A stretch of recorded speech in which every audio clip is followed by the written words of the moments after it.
নমস্কার, Shubhankar coil YouTube চ্যানেলের পক্ষ থেকে আপনাদের প্রত্যেককে জানাই স্বাগত।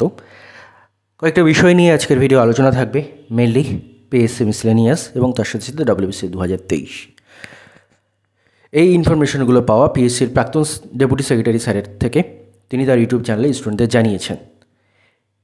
ইনফরমেশনগুলো এই, প্রথমত ডব্লিউবিসি 2023 মেন্সের রেজাল্ট, যেটা পরীক্ষার পরে 1 বছর অতিক্রান্ত, এখনও পর্যন্ত রেজাল্টের দেখা নেই এবং বর্তমানেও রেজাল্টের দেখা নেই, অর্থাৎ রেজাল্ট এখনও দেরি হবে।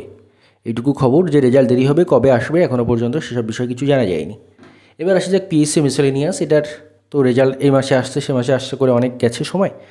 তো লেটেস্ট যেটা রয়েছে, জানি না এটা ভবিষ্যতে পরিবর্তন হবে কি হবে না, বা সেই টাইমের মধ্যে রেজাল্ট আসবে কি না, তবে যেটা জানা গেল সেটা হলো যে রেজাল্টটি আপনাদের জুলাইয়ের শেষের দিকে অথবা আগস্টের প্রথম দিকে আসতে পারে।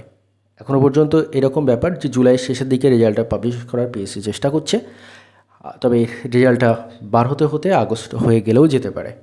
এই হচ্ছে লেটেস্ট খবর।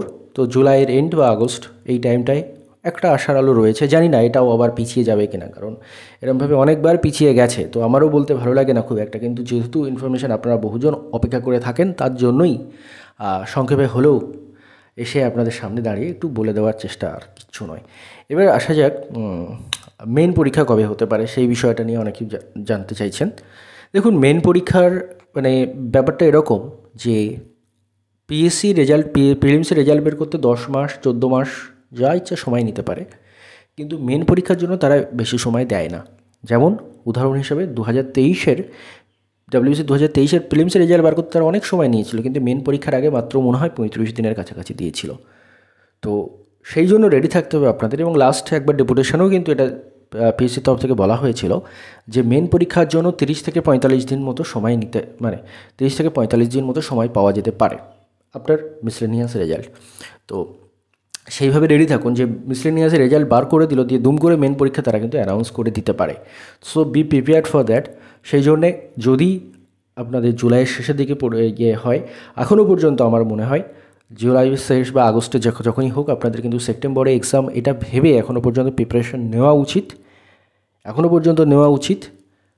আমার পার্সোনাল ওপিনিয়ন যদি জিজ্ঞাসা করেন, আমার মনে হয় মেন এক্সামটা পুজোর পরে গিয়েই হতে পারে। কিন্তু ওই আবারও বললাম, যদি পিএসসি রেজাল্ট বার করে দেয় এবং দিয়ে 30-35 দিনের মধ্যে যদি মেন পরীক্ষা অ্যানাউন্স করে দেয়, তাহলে কিন্তু অনেকেই বিপদে পড়ে যাবেন। তাই এখনও পর্যন্ত বলবো সেপ্টেম্বরটাকে টার্গেট করে প্রিপারেশন নিন। এবার মিসলেনিয়াসে কতগুলো ভ্যাকেন্সি রয়েছে, বহুবার এই বিষয়ে কথা হয়েছে। মিসলেনিয়াসে 650-র আশেপাশে কিন্তু ভ্যাকেন্সি এখনও পর্যন্ত রয়েছে। ইন দ্য মিন টাইম সেটা যদি বাড়ে সেটা আলাদা ব্যাপার, বাট এখনও পর্যন্ত 650-র কাছাকাছি কিন্তু ভ্যাকেন্সি রয়েছে। এই হচ্ছে সমস্ত খবর। আপাতত পিএসসি তার সেই গদাই লস্করি মনোভাবে চলছে। কুম্ভকর্ণ কতদিন ঘুমায় আমরা জানতাম, 6 মাসের কাছাকাছি, এনারা 12 মাস 18 মাস করে ঘুমোতে থাকেন। তো ডব্লিউবিসি 2022-এর গ্রুপ সি এর ইন্টারভিউ শুরু হয়েছে, তারপরে 22-এর ইন্টারভিউ শুরু হচ্ছে 25 জুলাই মাসে গিয়ে। তো এরকম ব্যাপার আর কি। যাই হোক, ধন্যবাদ সবাইকে।